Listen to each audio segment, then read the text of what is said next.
No. Oh yeah, please do. Please do. Good evening. Andrii Sybiha is standing next to me, the Foreign Minister of Ukraine.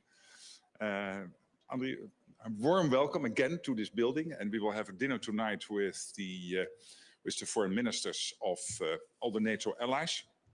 Let me first say that it is this week that we commemorate 3 years ago the Bucha slaughter by the Russians. And I was in Bucha myself a couple of months later when I visited Kyiv, and I spoke with some of the people who survived. And that was extremely impressive.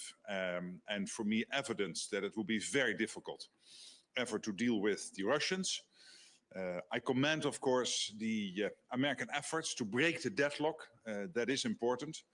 We have to make sure that whenever a ceasefire or a peace deal is reached, that it is enduring, that it is lasting, because we know that this is not, of course, this is first of all Ukraine, but the world is watching. This is not a regional war, it is a global conflict, because Russia is working together with North Korea, with China, with Iran, and ultimately there is an audience of one which will be judging the outcome of this war, and that is the first secretary of the Communist Party of China, Mr. Xi Jinping. And he will be watching who comes out on top.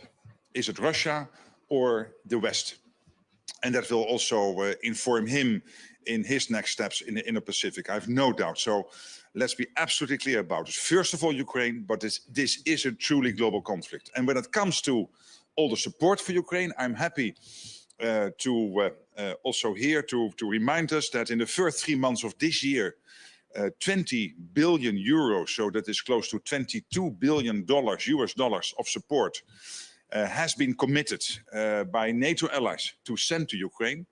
And that is in the first 3 months, where over last year it was a total amount of 50 billion. So here we have 20 billion in the first 3 months. So that is evidence that NATO allies are continuing the support, and the command in Wiesbaden and the logistical nodes in the eastern part of NATO are working closely together to make sure that all this gear, all this military aid is getting and shipped to Ukraine in a way that it maximizes the impact on your war effort. So we will continue to do that. We are with you every step of the way, as you know. And again, thank you for being here. Thank you for willing to update the foreign ministers on the situation in Ukraine. And please, Andrii, if you would share 1 or 2 thoughts with us, would be great. Dear Mark, dear Secretary General, dear friends, for me it is really important to be here today. Thank you for inviting me. Tonight we have a very important meeting of the NATO-Ukraine Council, and I'm deeply grateful to all our allies for their support. And thanks a lot for your valuable remarks. I especially thank you, Mark, for your personal commitment and leadership. I came to NATO headquarters to talk about peace, just, long-lasting, comprehensive peace. How to achieve it and how to sustain it. Ukraine has shown its readiness to achieve peace. We accepted the US proposal for a full interim 30-day ceasefire without any conditions. This proposal is still on the table. But we can see that instead of accepting it, Putin talks about demands and conditions. Russia must get serious about peace. For this, it is time to increase pressure on Moscow. Now is the time for diplomacy, but also pressure and deterrence. While the media attention is on global trade wars, we must not forget there is a real full-scale war going on in Europe. Russia remains an existential threat to Europe. Every single day in Ukraine means Russian bombs, drones, constant missile threats. Hundreds of Shaheds every night. It cannot be ignored, and of course we expect a strong response. Today at the NATO-Ukraine Council, I will focus on self-sufficiency of Ukraine and Europe. Ukraine now spends 26% of its budget on defense. Our defense industry produces millions of drones per year, among other achievements. We are already almost 40% self-sufficient, and we can increase all of these numbers. Modern Ukraine is a guardian of peace and Euro-Atlantic security, not a country only seeking protection. 800,000 Ukrainian soldiers are defenders of Ukraine, but they are also defenders of Europe. They must be well armed. Peace must be well armed.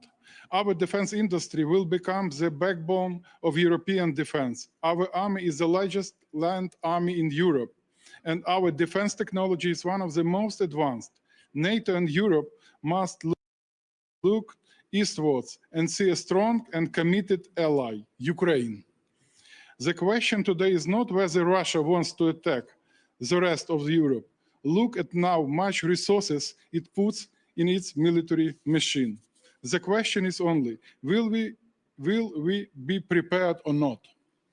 Will we stop Russia in Ukraine and deter in further aggression? Our answer is yes, but only if pressure on Moscow is increased and Ukraine is strengthened. Today I will discuss with allies how to put pressure on Russia to engage in real dialogue. I will also discuss our urgent defense needs and security guarantees for Ukraine, as well as a credible deterrence package. For us, strong and long-lasting guarantees are directly linked to the ongoing peace process and efforts, because without them, Russia will attack again.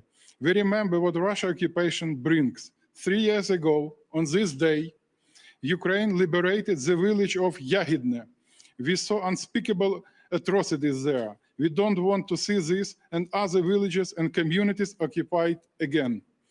This is a historic and defining moment for the future of Ukraine and Europe. It demands our strength, our commitment, and our unity. And I am certain we can find them. Thank you, Mark, and thank you, press. Thanks.